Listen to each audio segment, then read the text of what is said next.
Hi everyone, welcome to Magnet Brains Hindi Medium. This is your English educator Palak Rakhani. इस session में हम बात करेंगे class 10th Bihar board English की poem number 1 that is God made the country के MCQs की।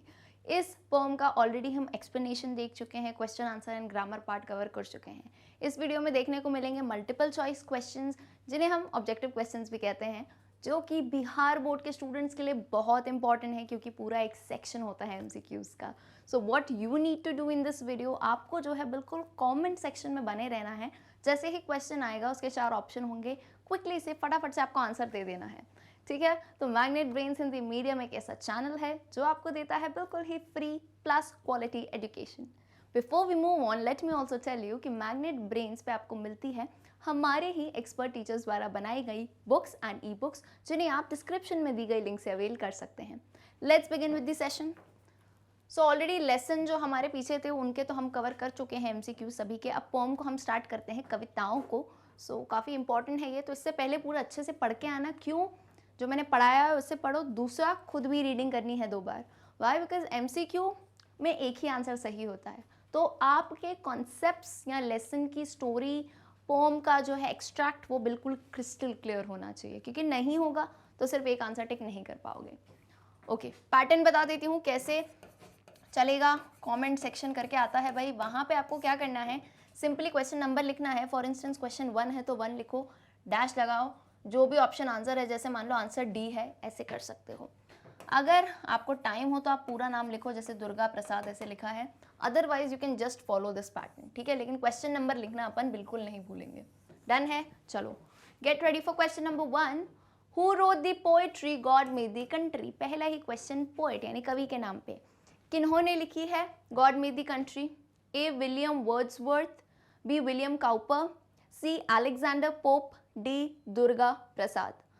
सो अच्छे से अगेन बोलती हूँ, पोएट ऑथर्स के नाम और उनकी इवन डिटेलिंग भी अच्छे से याद होनी चाहिए। सो गॉड मेड द कंट्री जो है वो लिखी है very obviously B William Cowper ने।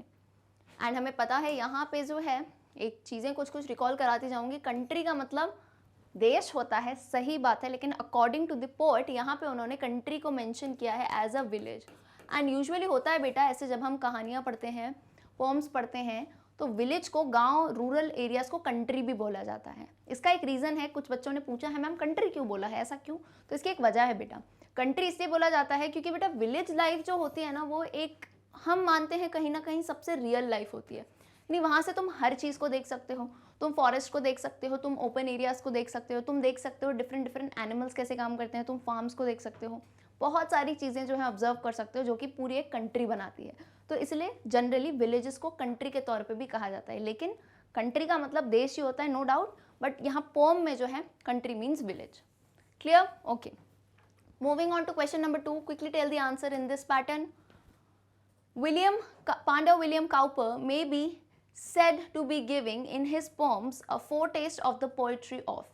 अब ये बोला जा रहा है कि विलियम काउपर जी जो हैं, ऐसा कहा गया है कि उनकी पोम्स में, उनकी कविताओं में अ फोरटेस्ट ऑफ द पोएट्री ऑफ, फोरटेस्ट यानी कहीं ना कहीं मिली जुली चीज़ें लगती हैं, एक एसेंस आता है। इनमें से किन की पोएट्री का? A Wordsworth, B Puran Singh, C Lakshmi Prasad, और D Durga Prasad Panda. So you need to tell the correct answer to this. चलो भाई, बहुत ही आसान है, मैं आपको बता दूं यहाँ पे कि ये खुद है विलियम काउपर, लेकिन इनकी कहानियाँ जो हैं, उनकी जो पोम्स हैं, वो किन से मिलती जुलती हैं, यानी किसका टेस्ट आता है? विलियम है, ये भी विलियम है, लेकिन ये कौन है? William Wordsworth. ये पहला जो नाम है Wordsworth, that is William Wordsworth. तो इनकी कहानियों का टेस्ट जो है कहीं ना कहीं इनकी पोम से लिया जाता है। डन है? तो यानी ऑप्शन A हो जाएगा अपना correct answer. Okay, moving on to question number 3. Quickly tell the answer. According to the poetry, यानी कविता के अनुसार, who made the town? Town यानी शहरी इलाके, either you can say city वाला इलाका जो हो गया, अपना एरिया हो गया, या फिर अर्बन लाइफस्टाइल जिसे हम कहते हैं, वो किसने बनाई है? A God, B government, C man, D none of these. भगवान ने, सरकार ने, इंसान ने, या none of these. So very obvious है, ये माना जाता है टाउन यानी शहर, बड़ी बड़ी इमारतें, बिल्डिंग्स, ये सब किसने बनाई हैं? फैक्ट्रीज इंसान ने बनाई हैं। C man according to the poetry. बोलो मैम बनती तो गवर्नमेंट से, अरे मतलब कहने का मतलब ये है कि गॉड ने कंट्री बनाई यानी विलेजेस, क्योंकि उनकी सुंदरता को देख के, उनकी नेचुरलिटी को देख के, लेकिन टाउन जो है वो किसने बनाए हैं? इंसान ने बनाए हैं। Okay, I hope it is very clear. चलिए moving on, get ready for question number 3 हो गया, मतलब क्वेश्चन नंबर 4 पे आ जाओ। चलो क्वेश्चन नंबर 4 क्या कहता है? Where do you find health and virtue? Health और वर्च्यू आपको कहाँ देखने को मिलता है? A city, B town, C village, D space. कहाँ पे मिलता है?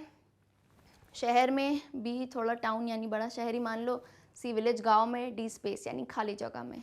सो ऑब्वियसली सी विलेज की बात है, यहाँ विलेज की नेचुरल ब्यूटी जो है उसकी बात की गई है कि वहीं पे जो है हम अच्छे हेल्थ, अच्छी वर्च्यू, खुशियाँ ये सब मिलती हैं। ठीक है, चलो आ जाओ क्वेश्चन 5 पे। What has made the man idle? A. Happy life, B. Comfortable devices, C. Packed foods, D. None of these. So according to the poetry, इंसान की लाइफ को आइडल यानी कोई काम करना ही नहीं पड़े, कोई मेहनत ही नहीं करनी पड़े, आइडली बैठे रहना पड़े। So according to the poem जो है, आप याद करो, ये बताया जाता है कि शहर में कैसे लोगों को मेहनत ही नहीं करी है, बढ़िया गाड़ी और घोड़े हैं उनके लिए चलने के लिए, कुछ भी नहीं करना उन्हें, बिल्कुल बैठे रहना है एक जगह। सो कंफर्टेबल डिवाइसेस की यहाँ बात है, यानी कितनी चीज़ें हमारे लिए कम हो चुकी हैं, है कि नहीं? यानी if you want to go somewhere, and I think काफ़ी एक्सपीरियंस चीज़ है कि हमें एक पास की शॉप तक भी जाना होता है तो भी हम घर से अपनी गाड़ी निकालते हैं। तो यानी कंफर्टेबल डिवाइसेस से मैन को जो है बहुत ही आइडल बना दिया है। Okay, moving to question number 6। Why were groves planted? Groves को प्लांट क्यों किया गया था?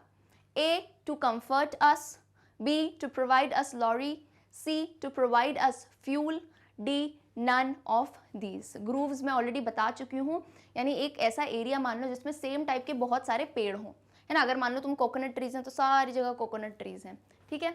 सो ये क्यों प्लांट किए गए थे? ताकि हमें रिलैक्सेशन मिल सके। जैसे कड़ी धूप हो तो कैसे हम पेड़ों की छाया ले लेते हैं, या उन्हीं से जो है वुड वगैरह मिलता है हमको, जब सर्दियाँ होती हैं उसी लकड़ी से हम जो है आग जला सकते हैं, and many more. So option A is the correct answer to comfort us. Coming to question 7, what is the poet's desire? Poet actually में क्या चाहते हैं, उनकी इच्छा क्या है? A to enjoy comfortable conditions, B to enjoy luxury, C to energy green environment, D the pleasure of natural objects. तो हमें खुद पता है ये पोम इतनी खास क्यों है, बिकॉज पोएट जो खुद हैं वो खुद हैं टाउन के, यानी वो खुद एक कंफर्टेबल लाइफ जीते हैं, लेकिन स्टिल उन्होंने इतनी ब्यूटिफुली ये पोम लिखी है। क्यों? क्योंकि वो जो है नेचुरल चीज़ें हैं, नेचुरल इन्वायरमेंट है, उन चीज़ों को एंजॉय करना चाहते हैं। So D will be the correct answer. His desire is to take the pleasure of natural objects. Okay, moving on to question 8। According to the poet, health and virtue can be found in kind of same question है ये, है ना? A towns, B cities, C villages, D factories। अगर question आता है मतलब क्या, ये इंपॉर्टेंट क्वेश्चन है ना? ये पूछा जा सकता है कि पोएट के अकॉर्डिंग हेल्थ और वर्च्यू कहाँ मिलती हैं, तो विलेजेस यानी गाँव यानी रूरल एरियाज में मिलती हैं। Question 9, the town people do not enjoy any real. शहर में जो रहने वाले लोग हैं वो क्या इंजॉय नहीं कर पाते हैं सच्चे तरीके से? A scenery, B food, C drink, या D fun. So when we talk according to the poem, तो क्या होता है कि शहरी लोग जो है गाड़ियों में घूमते हैं, कार्स वगैरह में घूमते हैं, और जब तुम ये चीज़ खुद भी अगर एक्सपीरियंस करो, कभी किसी विलेज एरिया में जाओ, गाँव में जाओ, एंड व्हेन यू मूविंग, आप साइकिल से राइड ले रहे हो या आप वॉक कर रहे हो, तो आप क्या एंजॉय करते हो? एक नेचुरल सीनरी एंजॉय करते हो। You see the trees around, you see the sun and everything. तो यहाँ पे किसकी बात हो रही है? ए सीनरी की, कि शहर वाले लोग do not enjoy any real scenery. Come to question number 10. The villagers can do very well without the dash lights of the town. गांव वाले जो लोग हैं वो बहुत ही अच्छे से रह सकते हैं विदाउट, किसके बिना? Dash lights of the town. A grand, B dim, C shining, या डी सॉफ्ट। सो यहाँ पे ये कहना चाह रहे हैं कि विलेजर्स को इन बहुत बड़ी बड़ी विशाल लाइट्स की ज़रूरत नहीं है। उनके लिए जो है अगर सुबह से शाम तक का टाइम मानो तो सूरज की रोशनी, और रात में जो है मून बीम यानी मून की जो लाइट होती है उसी से बढ़िया गुजारा होता है। So they do very well without the grand lights of the town. Option A हो गया सही आंसर। आ जाओ क्वेश्चन 11 पे। These lines are according to the poem, है ना? एग्जैक्ट जो है पोम में आपको ये लाइन्स देखने को मिलेंगी। On hearing the songs of the towns, singing birds like the dash are afraid and go away. A parrot, B thrush, C cuckoo or is it D sparrow? यानी town के जो गाने सुनते हैं, यानी टाउन में जो कैसेट रेडियोज़ वगैरह हैं, इन सब की आवाज़ें सुन के जो है सिंगिंग बर्ड्स, गाने वाली बर्ड्स जैसे डैश, वो डरती हैं और घबरा जाती हैं, भग जाती हैं वहाँ से। क्यों? क्योंकि उन्होंने ऐसे नोट्स, ऐसे सुर सुने ही नहीं हैं, तो उन्हें बिल्कुल भी फेमिलियर नहीं लगते हैं। तो क्लियरली आपकी पोम में वर्ड दिया है B thrush. Thrush basically singing यानी गाने वाली बर्ड्स को बोलते हैं। जैसे आपकी नाइटिंगेल हो गई जो कि बहुत ही सुंदर गीत गाती हैं, थ्रश कहा जाता है उन्हें, है ना। Like the thrush are afraid and go away. Coming to question number 12, the poet calls things like health and virtue. क्या बोलते हैं पोएट ने हेल्थ और वर्च्यू को किसका दर्जा दे दिया है? ए गिफ्ट्स, बी प्राइजेस, सी कर्सेस, डी डिफेक्ट्स। कि वो तोहफे हैं, प्राइज है यानी पुरस्कार है एक तरह का, सी कर्स, कर्स काइंड ऑफ अ श्राप टाइप होता है, एंड डी डिफेक्ट, डिफेक्ट यानी किसी चीज़ में कोई कमी हो। सो हेल्थ और वर्च्यू को क्या कहा गया है? बहुत ही ऑब्वियस है, हम खुद भी कहते हैं कि अच्छी हेल्थ जो है एक बहुत ही अच्छा गिफ्ट होती है आपके लिए, है ना, तोहफा होता है, क्योंकि that is very important to maintain. So health and virtue are gifts according to the poet. Come to question number 13 and quickly tell the answer. A two-wheeled horse drawn vehicle use in olden times. A two-wheeled horse drawn यानी दो पहिए वाली, है ना, और आगे जो है से कौन चला रहा है? एक घोड़ा चला रहा है, एक हॉर्स चला रहा है। तो इस टाइप की व्हीकल को जो पुराने टाइम्स में, या तुम कभी कभार मूवी देखते हो राजा महाराजाओं की, है ना, तो वो ये लेके घूमते हैं, ये वाला जो है आपका व्हीकल। तो इसका नाम क्या है? ए कार्ट, बी चार्ट, सी चैरियट, डी नन। बहुत ही आसान है।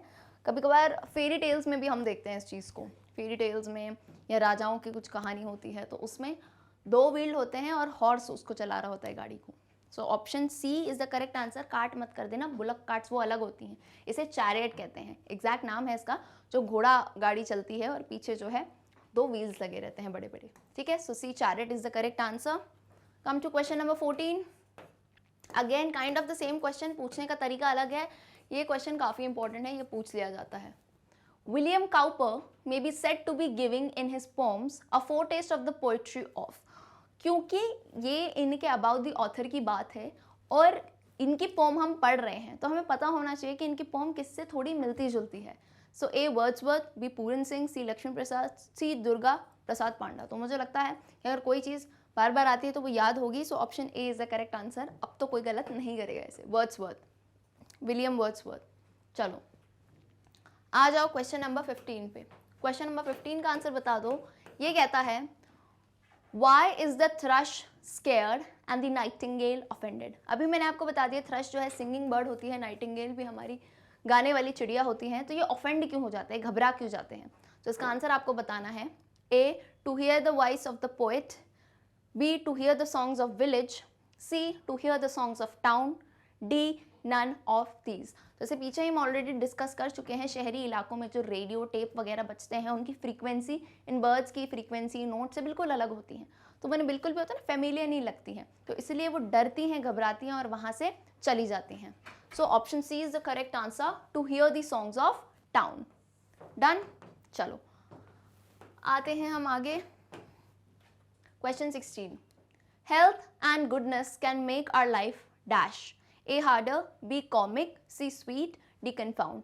हेल्थ और गुडनेस यानी एक अच्छी सेहत और बोलते हैं ना खुश टाइप की लाइफ जो है हमारी ज़िंदगी को कैसा बना देती है? मुश्किल। कॉमिक यानी हंसती खेलती, सी स्वीट बहुत ही प्यारी, डी कन्फाउंड। सो कन्फाउंड का मतलब होता है कन्फ्यूजिंग टाइप। सो ऑफकोर्स सी है इसका आंसर, स्वीट बहुत ही स्वीट बना देती है हमारी लाइफ। Question number 17। ये क्वेश्चन का आंसर मैंने एक्चुअली शुरू में दे दिया था, कहते कहते दे दिया था मैंने। अगर समझ जाओ तो समझो, है ना। मैं बोल रही थी कुछ लाइन्स और यहाँ पे आंसर आ गया था। In this pome the narrator is. इस पोम में जो कहानी बोल रहे हैं वो खुद कौन है? अ टाउन्समैन, बी गॉड, सी कंट्री, डी अ विलेजर। ए अ टाउन्समैन शहर में रहने वाले, बी खुद भगवान है, खुद भगवान बोल रहे हैं, सी कंट्री, डी विलेजर। सो मैंने खुद बताया कि वो खुद रहते हैं शहर में ही। Himself is a townsman but how beautifully he has wrote a poem on rural areas, right? Okay, Coming to question number 18, this information is taken from your poem only, जहाँ पे पोएट का डिस्क्रिप्शन दिया जाता है, उनके बारे में दिया जाता है, तो ये हमें याद रखना है। William Cowper was born in, ऐसे करके जो है आपको दिया था ईयर, तो याद करो, पहले आंसर बता दो, है ना, फिर मैं लिख के बताऊंगी, ठीक है, क्योंकि आगे भी सेम ही क्वेश्चन है, तो मैं आपको जो है अभी नहीं बताऊंगी आंसर, पहले आप बता दो। 18 करके डैश करो और बताओ answer. A 17 21, B 17 11, C 17 30, D 17 31। So answer है D 17 31 में वो पैदा हुए हैं। अब नेक्स्ट क्वेश्चन सेम क्यों है, क्योंकि ये है उनकी डेथ के बारे में। तो आपको पोम में जब आप देख रहे होगे तो पहले इनका ऐसे नाम दिया है ना, मैं बिल्कुल चीज़ें याद है, मैं देखो कैसे बता रही हूँ, क्योंकि बार बार रीड करोगे तो हो जाएंगे। विलियम काउपर लिखा है, ब्रैकेट में लिखा है 1731 टू, तो यानी इसका मतलब है ये कब है, इनकी बर्थ है, और डेथ कब है, 1805, 1798, 1800 या 1810। सो जल्दी से फटाफट से इसका आंसर बताओ। वी ऑल नो इट भाई, काफ़ी आसान है, इट इज़ 1800। सो आपको जब पोम में दिया है सो क्लियरली लिखा है विलियम काउपर, ब्रैकेट है 1731 डैश करके 1800 है, तो भाई इतना तो समझते ही हो कि ये बर्थ है, ये बर्थ ईयर है, ये डेथ ईयर है। डन, चलो आ जाओ नेक्स्ट क्वेश्चन, लास्ट क्वेश्चन है जो आपका क्वेश्चन नंबर 20, इसका आंसर ज़रूर देंगे। Like whom the poet did not hesitate in giving clear-cut opinion about the issues of his time। Question बोलोगे अगर समझदार हो तो सेम टाइप का क्वेश्चन है, लेकिन लैंग्वेज अलग है। This is where you guys get confuse. अगर क्वेश्चन में घुमा फिरा के लैंग्वेज पूछ रही तो आंसर ही नहीं देती हूँ, तभी कहती हूँ अच्छे से कंसेप्ट को क्लियर रखा करो। आसान क्वेश्चन है ये कि पोएट जो है घबराए नहीं in giving clear cut opinion about the issues of his time. A William Cowper, B Keats, C Wordsworth, D Thoreau. यानी किसके जैसे पोएट को ऐसी बोलते हैं ना प्रेरणा मिली कि किसी चीज़ पे बहुत ही क्लियर कट ओपिनियन देना, यानी बहुत बड़ी बात होती है।